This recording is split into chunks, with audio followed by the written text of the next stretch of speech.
Let's make unleavened bread for a small group. I'm going to take whole wheat flour. I'm going to do half a cup. You can do all-purpose flour.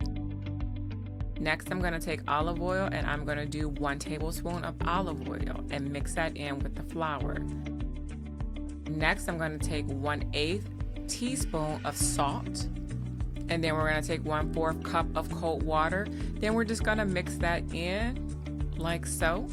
Once you get a tacky consistency, then you can go ahead and take this over to your pastry mat, put some flour on that, put a little bit more flour on your mixture, and then you're going to put this on the pastry mat and you're going to knead it for about 5 minutes. If you need to add more water or flour, absolutely do that.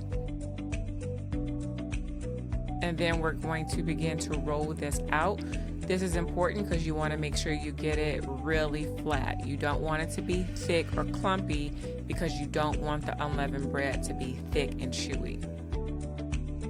So now I'm going to take here my pastry cutter.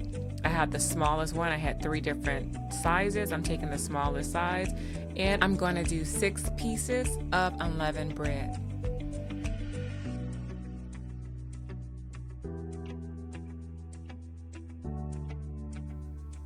Now I'm going to go to my skillet.